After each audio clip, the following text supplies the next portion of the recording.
이 순간, 여러분은 하나님께서 여러분에게 특별한 메시지를 보내고 있다는 것을 느끼고 있습니까?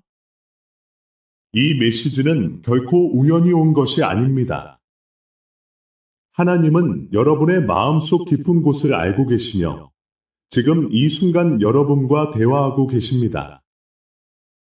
이사야 41, 10에서 말씀하십니다. 두려워하지 말라. 내가 너와 함께 하느니라. 여러분이 느끼는 두려움과 불안, 그 모든 것 속에서 하나님은 여러분과 함께하고 계십니다.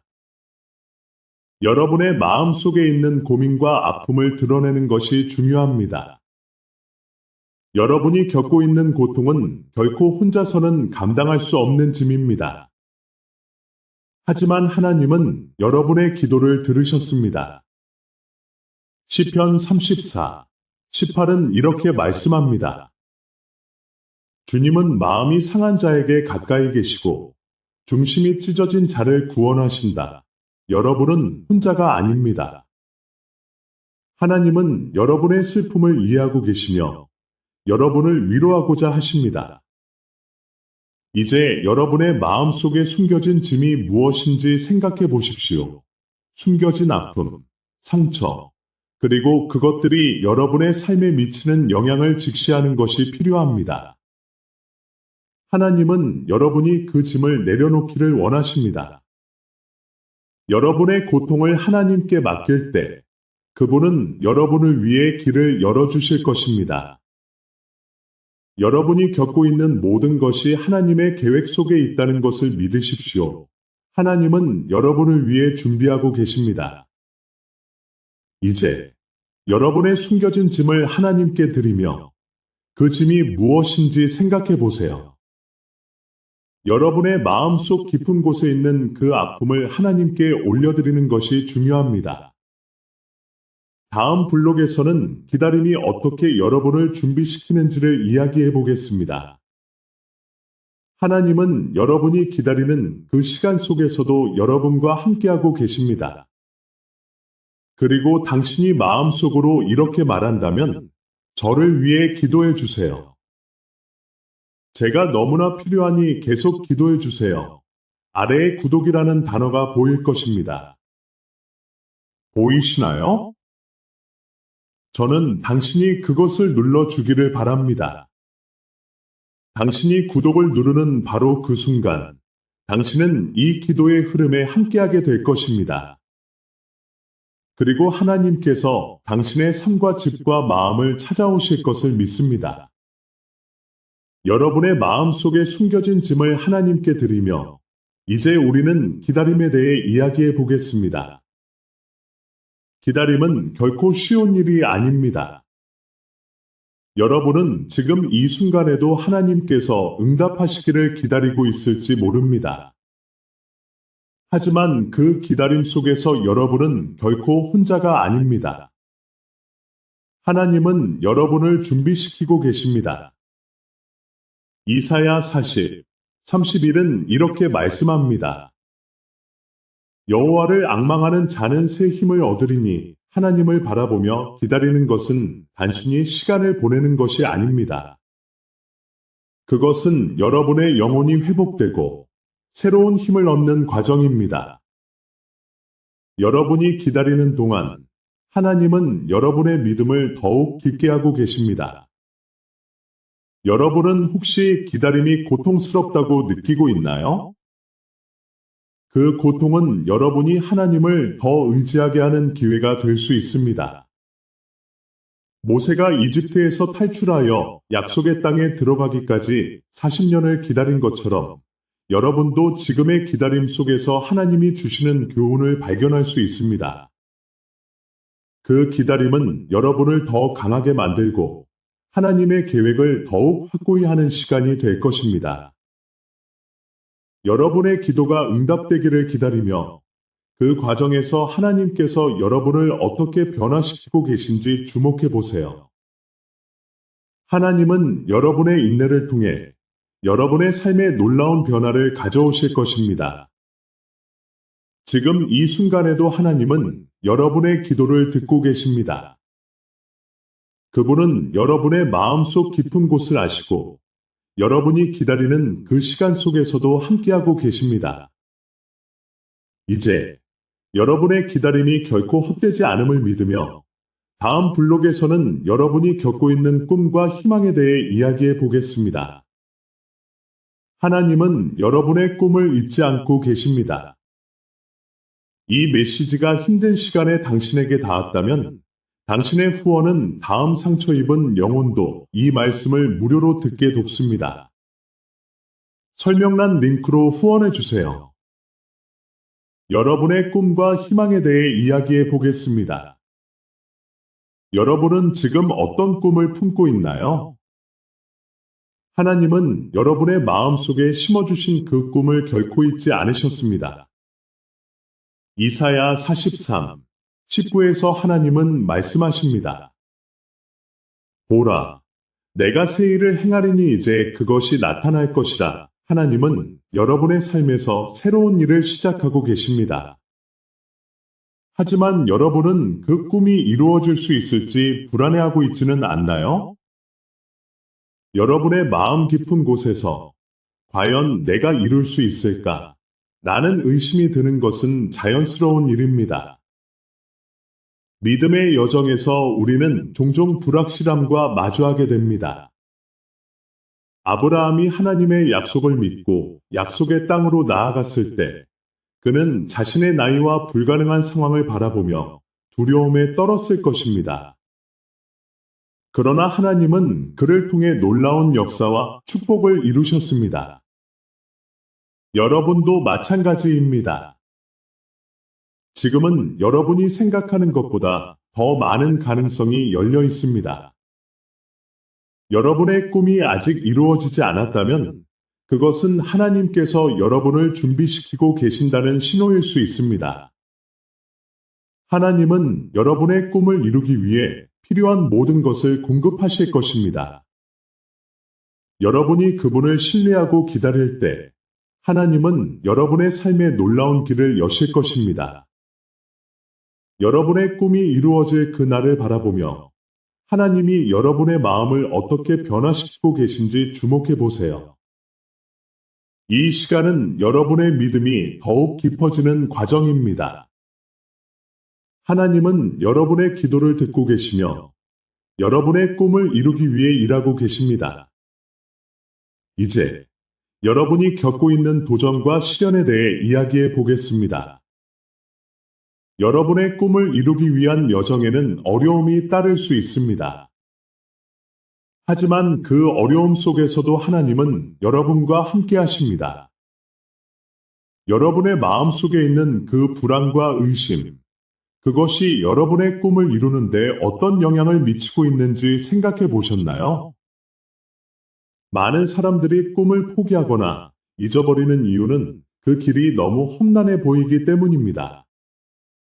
그러나 여러분, 하나님은 여러분이 지금 겪고 있는 그 어려움 속에서도 여전히 일하고 계십니다. 여러분의 꿈이 묻혀버린 것처럼 느껴질 때 하나님은 여러분이 다시 일어설 수 있도록 도와주고 싶어 하십니다. 이스라엘 백성이 애굽에서 해방되기 전 그들은 수백 년 동안 고통 속에서 살아왔습니다. 하지만 하나님은 그들의 고통을 보셨고 그들을 위해 새로운 길을 준비하셨습니다. 그들은 마침내 약속의 땅으로 나아갈 수 있었습니다.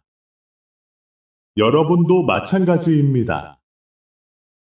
지금은 여러분의 꿈이 이루어질 수 있는 가능성이 보이지 않는 것처럼 느껴질 수 있지만 하나님은 여러분을 향한 계획을 가지고 계십니다. 어떤 문이 닫혀도 하나님은 새로운 문을 열어주실 것입니다. 여러분이 잊고 있었던 꿈이 있다면 그것을 다시 꺼내어 보세요. 하나님은 여러분이 그 꿈을 이루기 위해 필요한 모든 것을 공급하실 것입니다. 여러분이 겪고 있는 아픔과 상처는 여러분의 미래를 결정짓지 않습니다. 오히려 그것은 여러분이 더욱 강해지고 더 깊은 믿음을 갖게 하는 과정입니다. 여러분의 마음속에 있는 꿈을 다시 일으켜 세우세요. 하나님은 여러분의 삶에 새로운 가능성을 주시고 싶어 하십니다. 이 시간 동안 여러분이 어떤 고난을 겪고 있든지 그 고난이 여러분을 더욱 굳건하게 만들 것이라는 것을 믿으세요. 하나님은 결코 여러분을 버리지 않으십니다. 다음 블록에서는 여러분의 정체성과 가치에 대해 이야기해 보겠습니다.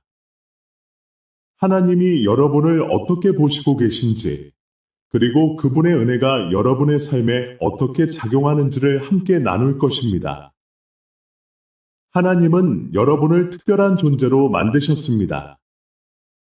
이 사실을 마음 깊이 새기고 다음 이야기로 나아가 보도록 하겠습니다. 여러분, 하나님이 여러분을 특별한 존재로 만드셨다는 사실을 잊지 마세요. 여러분의 정체성과 가치는 하나님께서 여러분에게 부여하신 것입니다. 여러분은 그분의 형상대로 창조되었고, 그분의 사랑 안에서 귀한 존재입니다. 이 사실을 마음 깊이 새기고, 여러분의 삶에서 어떤 어려움이 있더라도 그 정체성을 잃지 마세요. 하나님은 여러분이 누구인지 아십니다. 여러분의 강점과 약점, 여러분의 기쁨과 슬픔을 모두 알고 계십니다. 시편 139편 14절은 이렇게 말합니다. 내가 주께 감사하리이다. 나를 지으심이 신묘막측하심이니이다. 여러분은 그분의 걸작입니다. 여러분의 가치는 세상의 기준으로 측정될 수 없습니다. 하나님은 여러분을 사랑하시고 여러분의 존재 자체가 그분의 은혜의 증거입니다. 이 세상에서 여러 가지로 평가받고 때로는 스스로의 가치를 의심하게 될 때가 있습니다. 하지만 기억하세요. 그런 순간에도 하나님은 여러분을 바라보시며 내 사랑하는 자여, 너는 소중하다라고 말씀하십니다. 여러분의 정체성은 외부의 평가에 의해 결정되지 않습니다. 하나님은 여러분이 그분의 사랑을 받을 자격이 충분하다고 선언하십니다. 여러분이 겪는 아픔과 상처는 여러분의 정체성을 결정짓지 않습니다. 오히려 그것은 여러분을 더욱 강하게 만들고 깊은 믿음을 갖게 하는 과정입니다. 하나님은 여러분의 삶을 통해 자신의 영광을 드러내고 싶어 하십니다. 여러분의 과거는 여러분을 정의하지 않습니다. 여러분은 하나님께서 새롭게 하신 존재입니다. 이제 여러분의 정체성과 가치를 마음에 새기고 다음 단계로 나아갈 준비를 하세요. 하나님은 여러분이 그분의 뜻을 따르며 신뢰할 수 있는 존재로 성장하기를 원하십니다. 다음 블록에서는 하나님께 대한 신뢰와 순종의 중요성에 대해 이야기하겠습니다. 여러분이 겪고 있는 모든 상황 속에서도 그분의 뜻을 따르는 것이 얼마나 중요한지를 함께 나누도록 하겠습니다. 당신의 후원은 단지 채널을 돕는 것이 아니라 오늘 조용히 기도하는 누군가에게 희망을 전하는 일입니다. 후원 링크는 설명란에 있습니다. 여러분의 정체성과 가치에 대한 이야기를 나누면서 이제 우리는 하나님께 대한 신뢰와 순종의 중요성으로 나아가고자 합니다. 여러분이 그분의 뜻을 따르며 살아가는 것이 얼마나 중요한지를 함께 깊이 생각해 보겠습니다. 하나님은 여러분이 그분의 음성을 듣고 그분의 길을 따르기를 원하십니다. 이사야서 30장 21절은 이렇게 말씀합니다. 너희가 오른쪽으로나 왼쪽으로나 나의 뒤에서 너희에게 말하는 소리를 들으리니 이는 너희의 뒤에 있는 것이다. 하나님은 늘 여러분과 함께 하시며 여러분이 가야 할 길을 인도하고 계십니다. 하지만 여러분이 그분의 인도하심을 따르지 않는다면 그 길을 찾기 어렵습니다. 여러분의 삶에서 불확실한 순간이 찾아올 수 있습니다. 그럴 때 신뢰와 순종은 여러분이 하나님과의 관계를 더욱 깊게 만드는 열쇠입니다. 아브라함을 생각해 보세요. 그는 하나님께서 명령하신 대로 자신의 고향을 떠났습니다. 그가 어디로 가는지, 무엇을 해야 하는지 알지 못했지만 그는 하나님을 신뢰하고 순종했습니다. 그 결과 하나님은 그를 통해 위대한 민족을 이루셨습니다. 여러분도 아브라함처럼 하나님께 신뢰를 두고 순종하는 삶을 선택할 수 있습니다. 그분의 뜻을 따르는 것은 때때로 어려울 수 있지만 그 길에는 항상 축복이 따릅니다. 여러분이 지금 어떤 어려움을 겪고 있든지 그 순간을 하나님께 맡기고 그분의 인도하심을 신뢰하세요. 이제 하나님께 대한 신뢰와 순종이 여러분의 삶에서 어떻게 작용할 수 있는지를 살펴보겠습니다. 다음 블록에서는 여러분이 다음 단계로 나아가기 위해 필요한 분별력에 대해 이야기하겠습니다. 하나님은 여러분에게 필요한 지혜와 통찰력을 주시며 그분의 뜻을 따르는 데 도움을 주실 것입니다. 여러분, 이제 하나님께서 여러분에게 주시는 분별력에 대해 이야기해 보겠습니다. 여러분의 다음 단계로 나아가기 위해 필요한 지혜를 찾는 것은 매우 중요합니다. 이 순간, 여러분의 마음에 어떤 질문이 떠오르고 있나요? 다음에 무엇을 해야 할지, 어떤 결정을 내려야 할지 고민하고 있지 않으신가요? 그런 불확실함 속에서 하나님은 여러분에게 명확한 길을 제시하고자 하십니다. 야고보서 1장 5절은 이렇게 말씀합니다. 너희 중에 누구든지 지혜가 부족하거든 모든 사람에게 후히 주시고 꾸짖지 아니하시는 하나님께 구하라. 그리하면 주실 것이다. 이 말씀은 하나님께서 여러분의 기도를 듣고 필요한 지혜를 주시겠다고 약속하신 것입니다. 여러분이 기도할 때 그분은 여러분의 마음을 열어주시고 그분의 뜻을 알 수 있는 통찰력을 주십니다. 여러분의 삶에서 중요한 결정을 내릴 때 하나님께 묻는 것이 얼마나 중요한지 아시나요? 모세를 생각해 보세요. 그는 이스라엘 백성을 이끌고 홍해를 건너야 했습니다. 그 당시 그는 두려움과 불확실함 속에 있었습니다. 하지만 하나님께서 그에게 명령하셨고 모세는 그분의 말씀에 순종했습니다. 그 결과 이스라엘 백성은 안전하게 바다를 건넜습니다. 여러분도 모세처럼 하나님께 의지할 수 있습니다. 여러분이 직면한 상황에서 하나님께 기도하고 그분의 인도하심을 구하세요. 그분은 여러분의 기도를 들으시고 여러분이 나아가야 할 길을 밝혀주실 것입니다. 이제 여러분이 그분의 뜻을 따르기 위해 필요한 지혜를 구하는 방법에 대해 더 깊이 들어가 보겠습니다. 다음 블록에서는 여러분이 겪는 고통과 어려움 속에서 하나님께서 여러분을 어떻게 형성하고 계신지에 대해 이야기하겠습니다. 여러분, 지금까지의 여정에서 하나님께서 여러분을 어떻게 인도하고 계신지 느끼셨나요? 하지만 여러분의 삶에서 고통과 어려움이 계속해서 이어진다면 그 속에서 무엇을 배우고 계신지 궁금하지 않으신가요? 하나님은 우리를 고통의 계곡을 지나게 하시며 그 안에서 우리를 더욱 강하게 만드십니다. 시편 23편 4절은 이렇게 말씀합니다. 내가 사망의 음침한 골짜기로 다닐지라도 해를 두려워하지 아니할 것은 주께서 나와 함께 하심이라.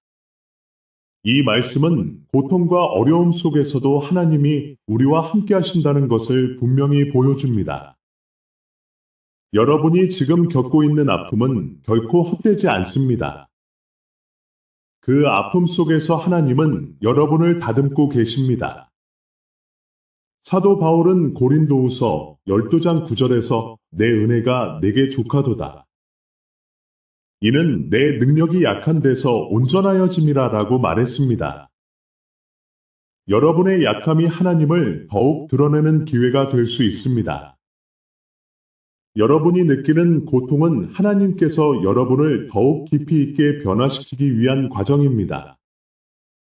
그 과정 속에서 여러분의 믿음은 더욱 단단해지고 여러분의 성품은 더욱 빛나게 될 것입니다. 여러분의 고통은 여러분을 단순히 무너뜨리기 위한 것이 아닙니다. 그것은 여러분이 더 큰 목적을 위해 준비되고 있다는 증거입니다. 하나님은 여러분의 아픔을 통해 여러분이 다른 이들에게 위로가 될 수 있도록 준비하고 계십니다. 여러분이 겪고 있는 고통은 다른 이들에게 희망과 사랑을 전할 수 있는 귀한 경험이 될 것입니다. 이제 여러분의 고통과 어려움을 통해 하나님께서 어떤 변화를 일으키고 계신지 더 깊이 이해해 보겠습니다. 다음 블록에서는 여러분이 변화된 후 어떻게 세상의 빛이 될 수 있는지에 대해 이야기하겠습니다. 이 기도가 당신을 강하게 했다면 설명란 링크를 통해 후원해 주세요. 이 사역이 외로운 사람들에게 계속 닿도록 돕는 일입니다. 여러분, 여러분의 고통이 여러분을 단순히 무너뜨리기 위한 것이 아니라는 것을 기억하고 계신가요? 여러분의 아픔은 하나님께서 여러분의 내면을 변화시키고 그 변화가 외부로 드러나도록 준비하고 있다는 증거입니다. 고통의 순간 속에서 우리는 종종 하나님이 우리를 어떻게 변화시키고 계신지 깨닫지 못합니다. 그러나 그 과정은 매우 중요합니다. 하나님은 우리가 겪는 고통을 통해 우리를 다듬고 계십니다. 이사야 48장 10절은 이렇게 말씀합니다. 보라, 내가 너를 연단하였으나 은이 아니라 내가 너를 고난의 풀무에서 연단하였노라. 이 말씀은 우리가 고난을 통해 더욱 순수해지고 하나님께 가까워진다는 것을 보여줍니다.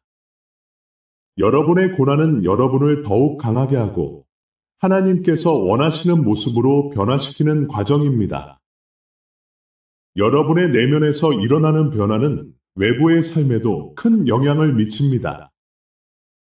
여러분이 치유받고 회복될 때 그 빛은 주변 사람들에게도 전해질 것입니다. 마태복음 5장 16절은 이같이 너희의 빛을 사람 앞에 비추어 그들로 하여금 너희의 착한 행실을 보고 하늘에 계신 너희 아버지께 영광을 돌리게 하라라고 말씀합니다.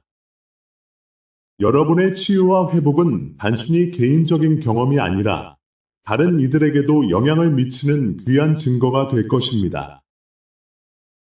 하나님은 여러분이 겪는 모든 고난과 아픔을 통해 여러분을 더욱 빛나게 하십니다.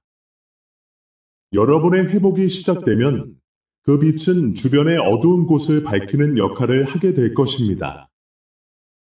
이제 여러분의 내면의 변화가 어떻게 세상의 빛이 될 수 있는지, 그리고 그 빛이 다른 이들에게 어떻게 영향을 미칠 수 있는지에 대해 더 깊이 탐구해 보겠습니다. 다음 블록에서는 여러분이 어떻게 하나님께서 주신 빛을 세상에 전할 수 있을지 이야기하겠습니다. 여러분의 내면에서 일어나는 변화는 단순히 개인적인 것이 아닙니다. 그것은 세상의 빛을 비추는 중요한 역할을 합니다. 하나님의 빛이 여러분 안에 가득 차면 여러분은 그 빛을 다른 이들과 나누고 싶어질 것입니다. 여러분의 이야기가 누군가에게는 희망이 되고 위로가 될 수 있습니다. 사도 바울은 에베소서 5장 8절에서 이렇게 말씀합니다. 너희는 본래 어두움이었으나 이제는 주 안에서 빛이라. 빛의 자녀처럼 행하라. 여러분이 하나님께서 주신 빛을 세상에 전할 때 그 빛은 어두운 곳에 있는 사람들에게 길을 안내해 줄 것입니다. 여러분의 행동과 말, 그리고 사랑은 그리스도의 증거가 됩니다. 어떤 이들은 여러분의 변화된 모습에 놀라고 어떤 이들은 여러분의 이야기를 통해 하나님을 알게 될 것입니다. 여러분의 삶이 하나님을 드러내는 통로가 되도록 하십시오. 여러분이 겪은 고난과 회복의 이야기 속에는 그리스도의 사랑이 담겨 있습니다. 이제 여러분이 어떻게 그 빛이 되어 주변의 어두운 세상에 영향을 미칠 수 있는지 생각해 봅시다.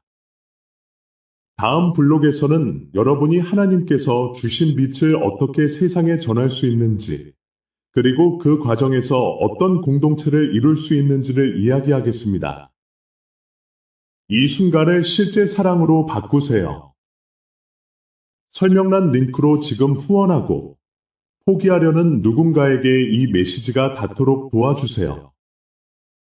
여러분은 이제 하나님께서 주신 빛을 세상에 전할 준비가 되어 있습니까? 여러분의 내면에서 일어나는 변화는 단지 개인적인 것이 아닙니다. 그것은 하나님께서 여러분을 통해 세상에 전하고자 하시는 메시지입니다. 여러분이 그 빛으로 세상을 비출 때 여러분의 삶이 다른 이들에게 어떻게 영향을 미칠 수 있는지를 깊이 생각해 보아야 합니다. 하나님은 여러분이 세상의 소금과 빛이 되기를 원하십니다. 마태복음 5장 14절에서 예수님은 너희는 세상의 빛이라. 산 위에 있는 동네가 숨겨질 수 없느니라 오라고 말씀하셨습니다. 여러분의 존재는 그 자체로도 중요한 의미를 가지고 있습니다.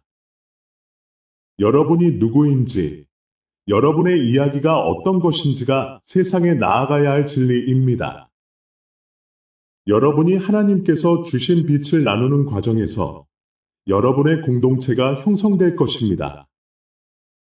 이 공동체는 서로를 격려하고 지지하며 함께 성장하는 공간이 될 것입니다. 여러분의 빛이 다른 이들에게 전해질 때 그들은 또한 그 빛을 받아들이고 또 다른 이들에게 나누게 될 것입니다. 이제 여러분의 이야기를 나누고 여러분의 경험을 통해 하나님을 증거하는 것이 얼마나 중요한지를 깨달아야 합니다. 여러분이 가진 고난과 회복의 이야기는 단순한 개인적인 경험이 아닙니다. 그것은 다른 이들의 삶의 변화를 가져올 수 있는 강력한 도구입니다. 여러분이 그 빛을 나누는 순간 하나님께서 여러분을 통해 역사하시는 것을 보게 될 것입니다. 마지막으로 여러분이 어떻게 그 빛을 세상에 전할 수 있을지, 그리고 그 과정에서 어떤 공동체를 이루어 나갈 수 있을지를 생각해 봅시다. 여러분의 삶이 하나님의 영광을 드러내는 통로가 되도록 하십시오. 다음 단계로 나아갈 준비가 되었습니까? 여러분의 이야기를 통해 하나님의 사랑이 드러나기를 기대합니다.